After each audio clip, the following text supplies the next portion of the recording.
Merci Catherine pour l'introduction. Bonjour à tous et à toutes. C'est avec grand plaisir que je me joins à vous à l'occasion de la 29e édition de la conférence de Montréal. Je tiens à remercier M. Gilles Rémillard et M. Nicolas Rémillard ainsi que le Forum économique international des Amériques pour nous accueillir à cet événement exceptionnel.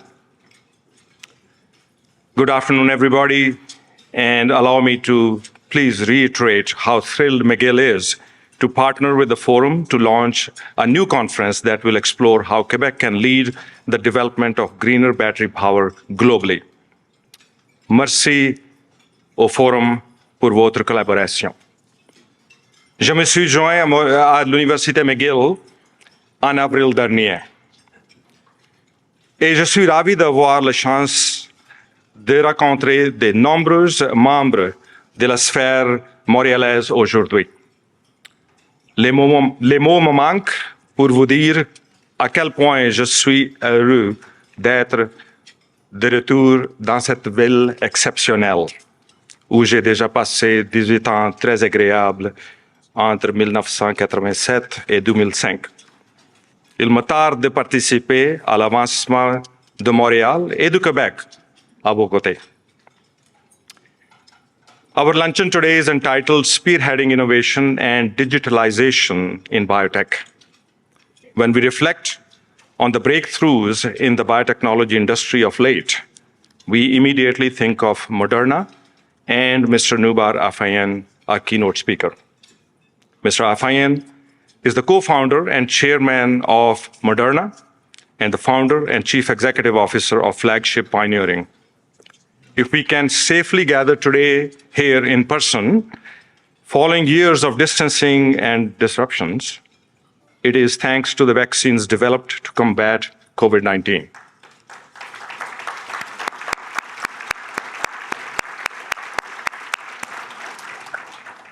This, of course, includes Moderna's innovative messenger RNA vaccine. It is also thanks to Flagship Pioneering's unique approach to launching businesses. Founded by Mr. Afeyan in 2000, Flagship Pioneering brings together hundreds of scientists, bankers, and executives who are driven by the big question, what if? In thinking up and testing seemingly improbable solutions to complex problems, Flagship Pioneering has developed more than 100 scientific ventures, thousands of patents, and over 50 drugs in clinical development. Au cours de sa prolifique carrière d'inventeur, d'entrepreneur et de chef de direction, Noubar Afeyan a aussi cofondé et participé à la création de plus de 70 jeunes entreprises spécialisées en sciences de la vie et en technologie. Ancien chargé de cours à Sloan School of Management du MIT et à la Harvard School of Business, il est souvent invité à aborder les sujets tels que l'entrepreneuriat et l'innovation, le génie biologique et les nouveaux médicaments.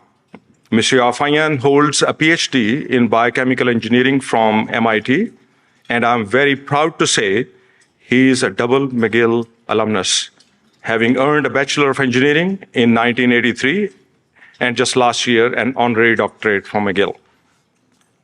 We very much look forward to hearing more from him in just a few minutes. And who better to guide today's conversation than Dr. Karl Weiss, a professor of medicine at McGill University and head of the Infectious Diseases Division at Montreal's Jewish General Hospital. Le Dr. Weiss est aussi professeur clinicien titulaire à l'Université de Montréal et président de l'Association des médecins microbiologistes et infectiologues du Québec. Un leader mondial dans le domaine des maladies infectieuses, il a donné plus de 500 conférences au Canada et sur la scène globale, et il est régulièrement sollicité par des médias pour son expertise. Le Dr. Weiss est titulaire d'un doctorat en médecine et d'une maîtrise en épidémiologie clinique de l'Université de Montréal. Needless to say, I think we can expect a very rich and interesting conversation between the two of them. Thank you to Mr. Afeyan and Dr. Weiss for being here today, and we look forward to hearing your exchange.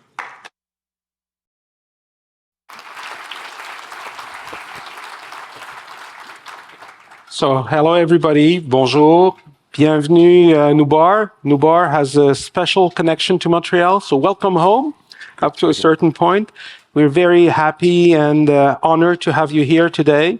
So Noubar, we went through probably the biggest challenge we have ever seen in our lifetime. Recently, the world just closed for a few years. And the Moderna COVID vaccine, how did this discovery influence the path of the pandemic and a progressive return to life, to a more normal life? Can you tell us a little bit of the history that brought this technology to life and the hurdles you encountered?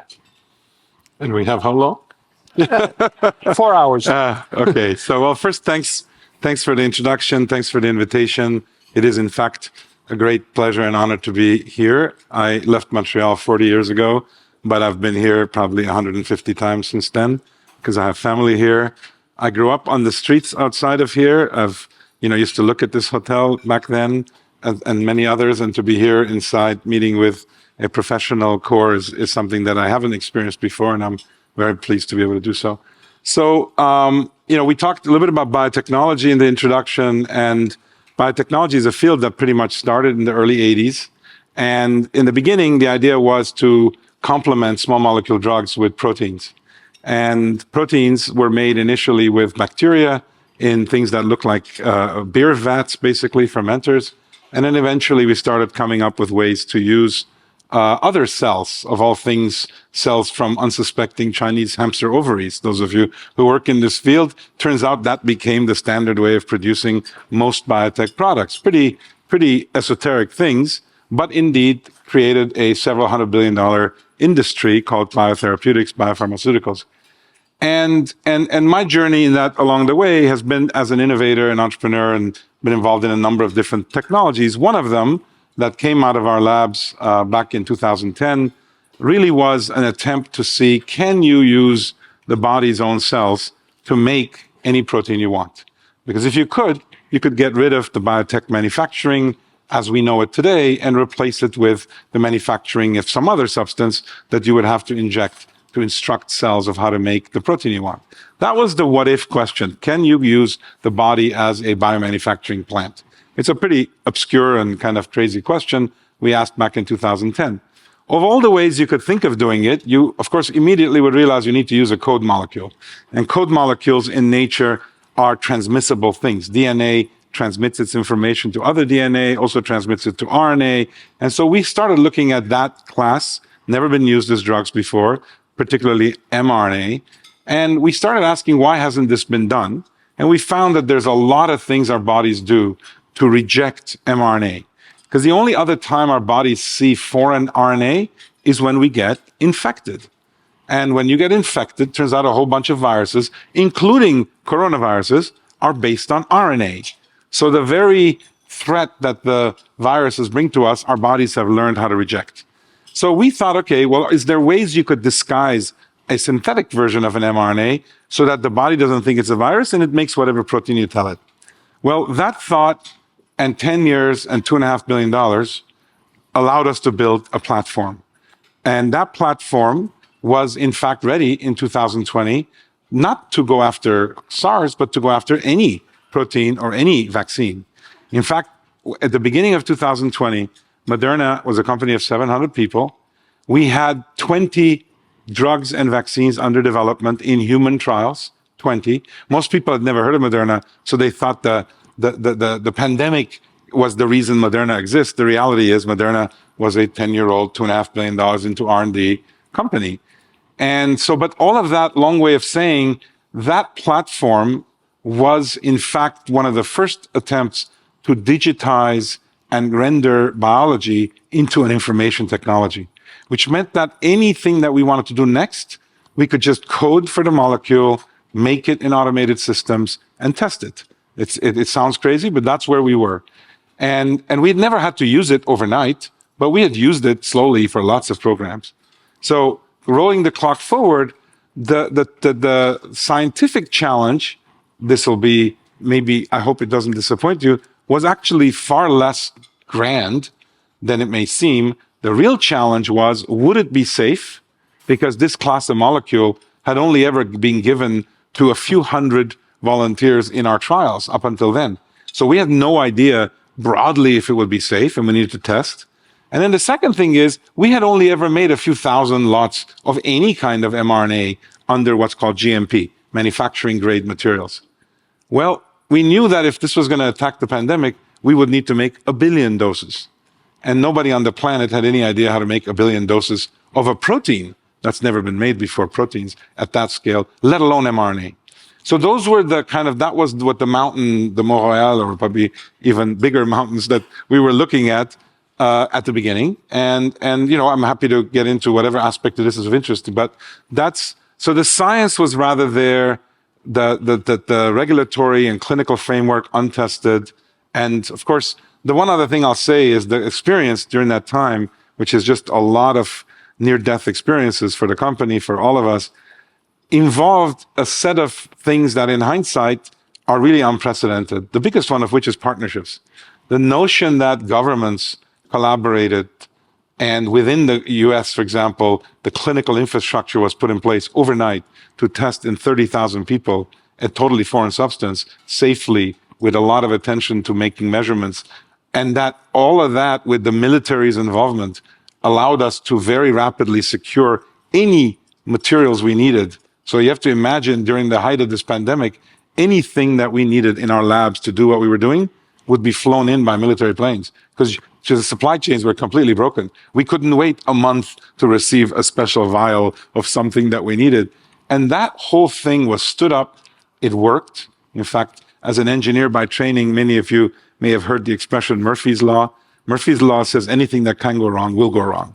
And it's a law that any engineer, any product developer has learned throughout their life. Anything that goes wrong will go wrong. I'm convinced that Murphy was on vacation during those 2 years.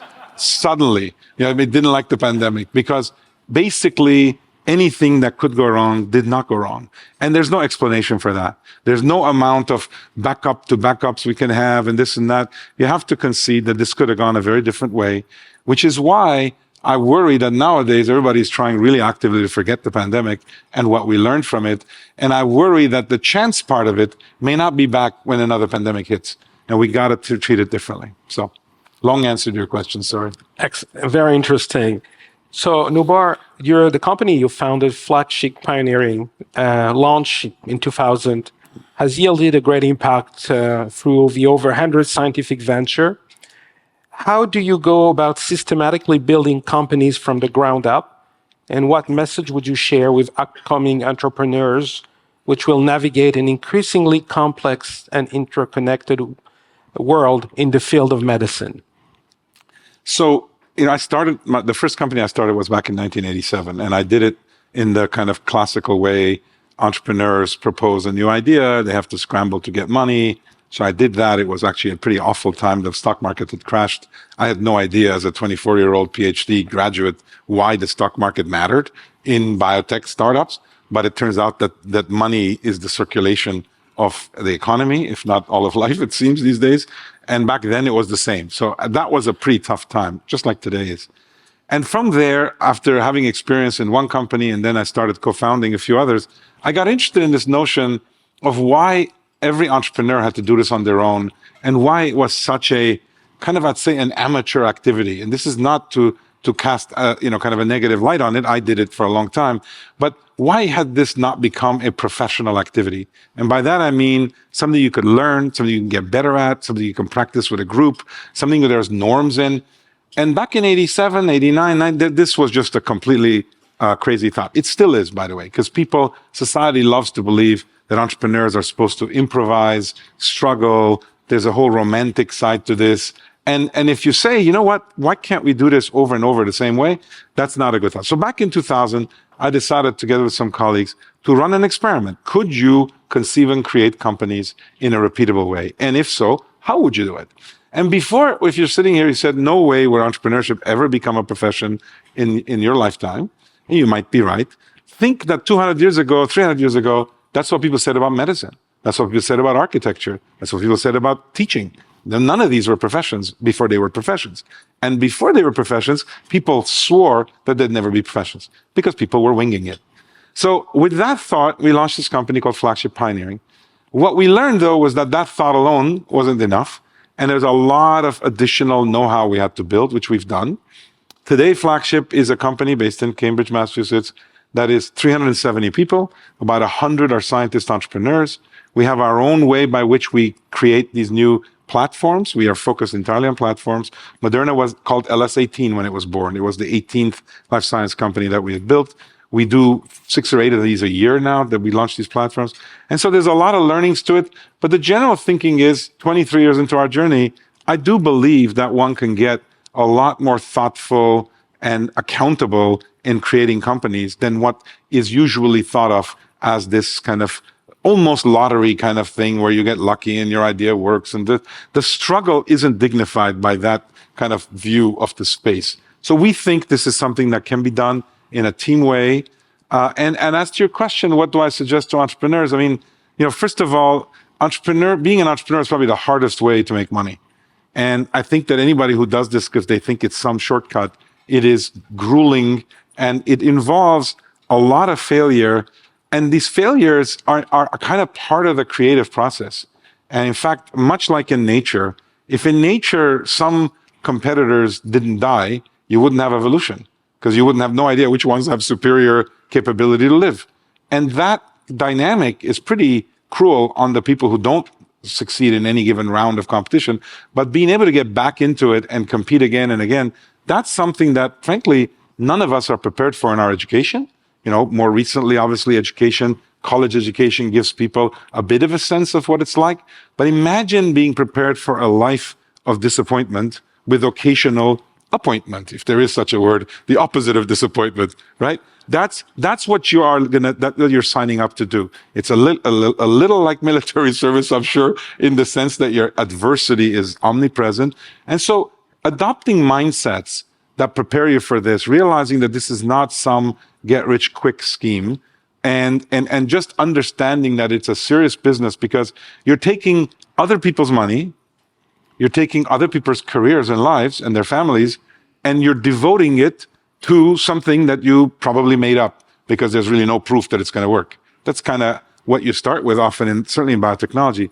And the journey to go from that uncertainty to something that's tangible, something that's producing value, let alone if the opportunity presents a Moderna, is kind of exciting, but really, really long, hard work. So, that would be my suggestion is that commit yourself to a life of this. And I think the rewards will come in unsuspecting ways.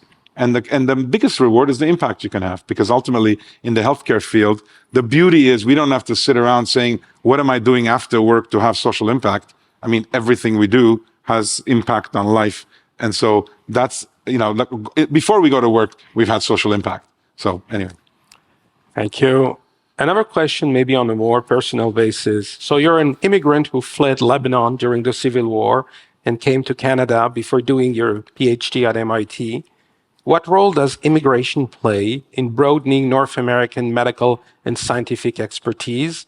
And what's your perspective on the overall status on medical innovation in North America? Well, those 2 questions, let me see if I can combine them. Yeah. So, look, I'm like many people in the room. If their eyes weren't kind of shining right in my eye, I would ask you to raise your hand. But I'm an immigrant. I'm an immigrant to this country under unusual circumstances, not unique, but unusual. When I was 13 years old in the country I lived in, Lebanon, civil war broke out. And at the time, it wasn't like people were allowed to leave. My family, for historic reasons, were able to apply to Canada for a refugee status. It turns out we were not Lebanese citizens. And so when war broke out, we basically applied. They didn't have to take us. Canada did not have a robust kind of, refugee immigrant program. I'm talking about 1975. And overnight, based on that and obviously relationships my father had in the embassy, we ended up here. I'd never seen snow. I hadn't ridden a bus, and many, many other things you could imagine. I grew up right looking at the Mediterranean Sea. Here I saw the frozen mountain, but that was about it in similarity. But that kind of what could be thought of as a traumatic kind of change actually is what has defined much of what I've done. And over time, I've viewed it as what you need to do when you're doing innovation or entrepreneurship. I've come to view innovation as just intellectual immigration. And what do I mean by that? Well, as an immigrant, the one thing is you don't know the language, you don't know the customs, people often make fun of you, you don't fit in, you don't think you're owed anything, by the way. Most of the time, you don't sit around saying, they took over my country, I want my rights back. You had no rights, you're in a different country. And so you're generally kind of like poised, a bit afraid, and constantly trying to figure out how to fit in, otherwise known as adapt. Well, those mindsets are absolutely the same as what you need as an entrepreneur. Exactly those mindsets. So while you don't have to have been a physical immigrant to adopt those mindsets, feeling like an immigrant is a really useful thing. And in fact, the more people feel confident and expert in the area they're in, the worse entrepreneurs they are. Entrepreneurs create new realities. Expertise enforces the current reality. And while you need both, because it's really wasteful not to know the current reality when you're trying to create a new one, the current reality will not create new realities. It's basically misfits and immigrants or migrants that will create new realities. So I think that it's no surprise then that any research that's been done, certainly in the US, of looking at the presence of immigrants in roles of founders or leading entrepreneurial companies, well over 50% in the Silicon Valley area. I don't know what it is in Boston. And so it's not that immigrants, I'd say, have a propensity to do this. They just have a familiarity. I don't think this is genetic. I think this is learned. And so once you break the ice and you kind of go to high school, I remember going to high school in Montreal. I went to Loyola High School. And, these are people that had no idea which world I came from. And I'd literally seen dead people like a month earlier before I came here. And it was fine. At 13, you adapt, you move on. But they had no interest in dead people. They wanted to take a slap shot. Like I say, I want to tell you about these people. So that experience, I don't want to over romanticize it, but that experience is super helpful. So one, I think that channeling a feeling of what it must be like to truly immigrate, or actually your experience having done it, is very important. As it relates to medicine more broadly, we are living at a time when kind of what we're learning about human life, and therefore what goes wrong with it, which is a lot everywhere we look. And the more we learn how to actually intervene and detect diseases as early as we can, the more new ways we have to deliver actual health care as opposed to sick care. And that means doing something about these diseases as opposed to catching them late and then trying to basically provide some extension of life. And that shift is relatively new. And that's the product of hundreds of billions of R&D dollars that have been spent over the last 40, 50 years in biotechnology and will continue to be. Now, of course, there's a massive cost component to this, which the medicine field, whether it's research or delivery, has to take head on. This is not somebody else's problem. This is the problem that we in this industry have to admit and try to work on. And so how we can actually do this in an equitable way, in an accessible way, also a new topic that we need to think about. So, it's an exciting place to be the age of my kids as opposed to my age. And I think that it will continue to show with bumps in the road the impact it can have to society. Thank you. So we're very lucky that Moderna is building a manufacturing facility here in the Montreal area. Do you think the US, Canada, and more broadly the world has learned from the pandemic and will be better prepared in the future? And if not, why not?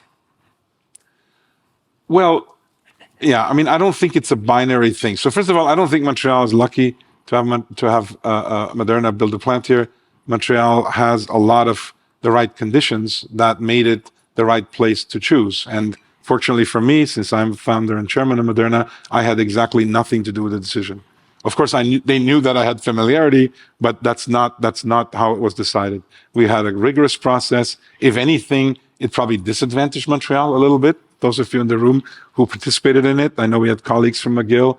who supported us may find it surprising, but it's reality. You have, as a public S&P 500 listed company, the last thing you want is somebody saying, well, you guys ended up here because, I grew up here. It's just not the case. But Montreal had the right givens. The Canadian government leaned in, not with handouts, but with willingness for participation in what comes out of the factory. Because what we said to Canada, what we said to the UK, to Australia, and to Kenya, all four places where we're building plants now, is we will spend our money and bring our know-how and our people and hire people obviously locally to complement. And you need to be prepared to use the products from these production plants if they're approved by your regulatory agencies. So we wanted assurance that we'd have some of the demand for the last thing you want to do is put a plant in the middle of nowhere from where you're starting from as a small company with no idea where the demand is going to come from. So that's what we did. And it was a very kind of an understanding, a collaborative environment. So we're looking forward to that, plus all the R&D that we're going to do in partnership here. And I'm very happy and proud of the role McGill's playing in driving really the cutting edge of the field of mRNA. There's a lot more we need to learn with this class of molecule. More broadly, did we learn a lot from the pandemic? Well, disappointingly little. That doesn't mean we didn't learn anything, because we haven't managed to forget everything we learned. But boy, are institutions and individuals trying. Of course, it was painful. It was traumatic. And the best way humans deal with trauma is to try to forget it. But the reality is institutions aren't humans. They are organizations, and we need to do better than that. And among the things we have to do is to actually figure out what are all the ways in which we took down our defenses, which we did some 10, 15 years before the pandemic. Whatever existed from the old the last time we had the flu pandemic was dismantled, particularly in the US. Second, we have to think about what we learned out of the partnership. In the US, we had this overnight creation of Operation Warp Speed. You would have seen in television coverage of this highly kind of politicized thing. But in reality, Operation Warp Speed deserves a massive amount of credit for what happened. Why? They hired the most credible person on the planet, in my judgment, in vaccines, having worked 30 years at GSK, the biggest vaccine maker, Moncef Slaoui. You guys should invite him here at McGill and learn from him. Moncef was on the board of Moderna. He is a good friend. He had joined us many years earlier. And he literally stepped off the board, joined the government, and took over the guidance of the scientific decisions that needed to be made to develop not one vaccine, but 6 vaccines simultaneously with 6 different companies on top of diagnostics. He was paired up with one of the heads of the military establishment in the US, the highest level general who had dealt with logistics, with hundreds of thousands of soldiers in his command dealing with logistics globally. That person was put on the task. And what they did was remarkable. Now, should we have an Operation Warp Speed-like approach to certain other key diseases that we're losing a lot of people to? Should we bring the regulators together with the clinical establishment to figure out, are there ways we could safely develop drugs, but with a sense of urgency that shouldn't take a virus killing 20 million people to get us to appreciate, as opposed to a disease killing 20 million people, which is happening all the time? Those are questions that I am afraid there's zero political support to go after. But boy, do I wish that after a few years of healing, some level of political discourse, scientific and health community discourse takes over. The WHO has one way of viewing this. They did a remarkable job trying to keep up with a massive test they had. But clearly a lot of their weaknesses were brought forward. Instead of criticizing them, we should build on them and we should raise the expectation. I think, one last thought, I think that we should come out of this pandemic with an understanding that health is not a matter of care, it's a matter of security. The minute we think of our health as something we need to protect, preserve, promote, prolong, as opposed to cure, treat after the fact, any more than we do that with our cars, where we don't wait for our cars to be really, really, really broken and then say, okay, now what do we do? We used to do that 40, 50 years ago. We say, you know what, it's still clunking along, let's keep going. But that we did with our cars, we didn't do that with our bodies. And I think that if the pandemic is a motivation to try to take this on as a matter of security, national security, you may know that the UK has a health security agency that's been set up. Multiple countries are looking at that. So a lot to do, a lot to learn, but there has to be a bit of a flip in our human understanding that we don't all have to think that, well, we're all going to get sick and die, so this is all natural. I think we can resist it for quite a bit longer as long as we are willing to change some of the way we do things. This is fascinating and time flies. So we have a little bit more time for one last question.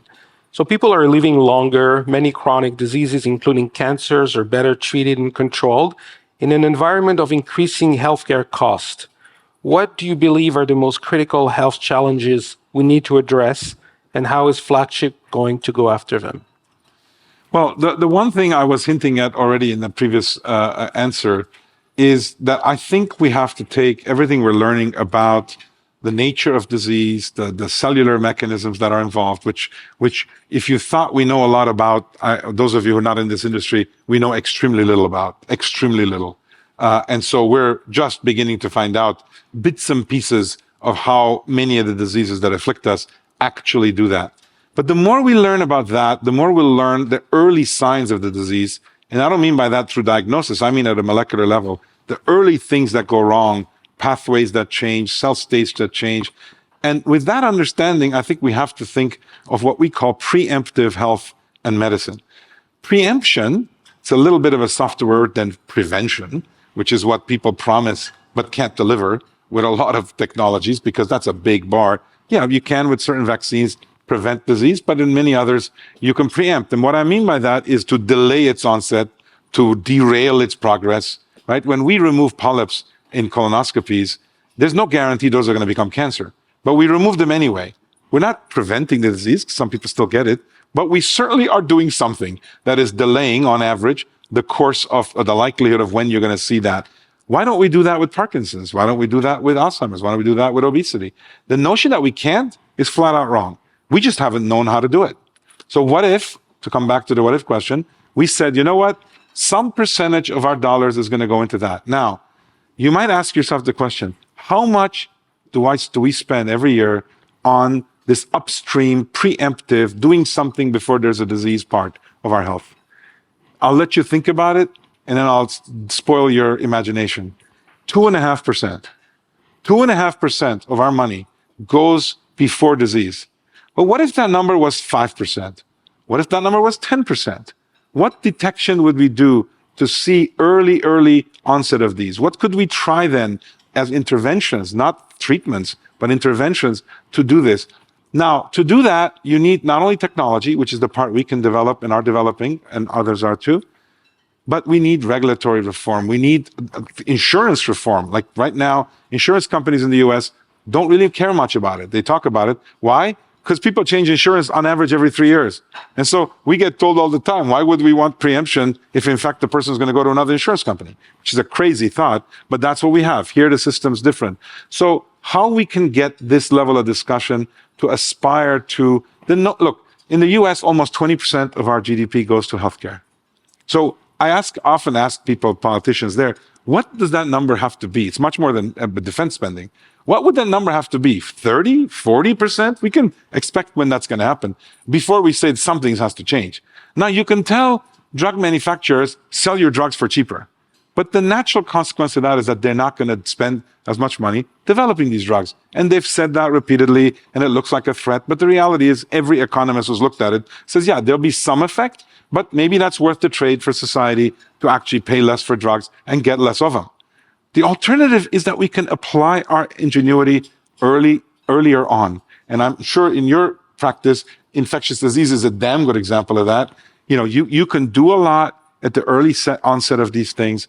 And I'm hoping long after I'm gone, but the next 30, 40 years since I left McGill, the next 40 years, they're going to be working on that.